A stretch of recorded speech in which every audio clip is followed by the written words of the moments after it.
कर्म की गति बड़ी गहन है। अहमदाबाद में वासना नामक एक इलाका है। वहाँ एक कार्यपालक इंजीनियर रहता था जो नहर का काम संभालता था।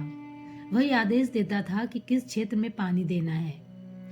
एक बार एक बड़े किसान ने उसे 100-100 रुपयों की 10 नोटें एक लिफाफे में देते हुए कहा कि साहब, कुछ भी हो पर फलाने व्यक्ति को पानी ना मिले, मेरा इतना काम आप कर दीजिए।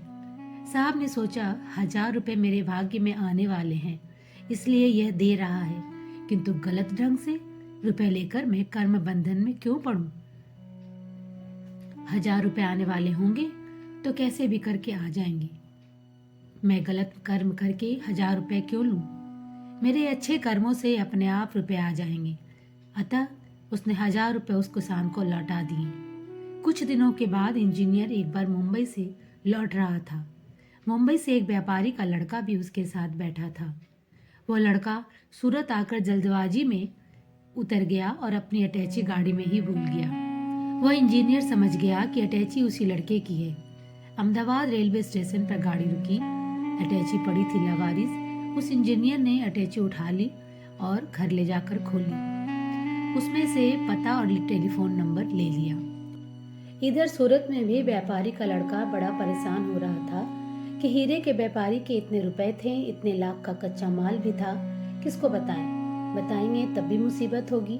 दूसरे दिन सुबह सुबह फोन आया कि आपकी अटैची ट्रेन में रह गई थी, जिसे मैं ले आया हूँ और मेरा यह पता है, आप इसे ले जाइए। बाप बेटे गाड़ी लेकर वासना पहुंचे और साहब के बंगले पर पहुंचकर उन्होंने पूछा कि साहब, आपका फोन आया था। साहब ने कहा, आप तसल्ली रखें, आपके सभी सामान सुरक्षित हैं। साहब ने अटैची दी। व्यापारी ने देखा कि अंदर सभी सामान, माल सामान एवं रुपए जो के त्यों हैं। ये साहब नहीं, भगवान हैं। ऐसा सोचकर उनकी आंखों में आंसू आ गए। उसका दिल भी भर आया। उन्होंने कोरे लिफाफे में कुछ रुपए रखे और साहब के पैरों पर रखकर हाथ जोड़ते हुए बोला, साहब, फूल नहीं तो फूल की पंखड़ी ही सही, हमारी इतनी सेवा जरूर स्वीकार करना। साहब ने कहा, 1000 रुपये रखे हैं ना? तब व्यापारी ने कहा, साहब, आपको कैसे पता चला कि 1000 रुपये हैं? फिर साहब ने कहा कि 1000 रुपये मुझे मिल रहे थे बुरा कर्म करने के लिए, किंतु मैंने वो बुरा कार्य नहीं किया, ये सोचकर कि यदि 1000 रुपये मेरे भाग्य में होंगे तो कैसे भी करके आएंगे। व्यापारी ने कहा, साहब, आप ठीक कहते हैं, इसमें 1000 रुपये ही हैं। जो लोग टेढ़े मेढ़े रास्ते से कुछ लेते हैं वे तो दुष्कर्म कर पाप कमा लेते हैं, लेकिन जो धीरज रखते हैं वो ईमानदारी से उतना ही पा लेते हैं जितना उनके भाग्य में होता है। श्री कृष्ण कहते हैं, गहना कर्मणो गति। जब जब हम कर्म करें तो कर्म का फल ईश्वर को अर्पित कर दें। संसारी आदमी कर्म को बंधन कारक बना देता है।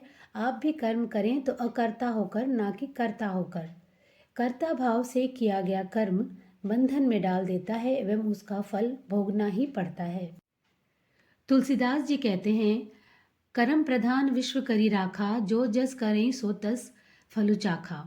बुरा कर्म करते समय तो आदमी कर डालता है, लेकिन बाद में उसका कितना भयंकर परिणाम आता है इसका पता ही नहीं चलता। अतः कर्म करते हुए परमात्मा का ध्यान रखें। कर्म योगी बने तो कर्म सुकर्म श्रेष्ठ कर्म बन जाएगा। आज के लिए बस इतना ही दोस्तों। अगर आपको मेरी वीडियो पसंद आई तो प्लीज़ मेरे चैनल को सब्सक्राइब कर दीजिएगा। मिलते हैं एक नए वीडियो के साथ।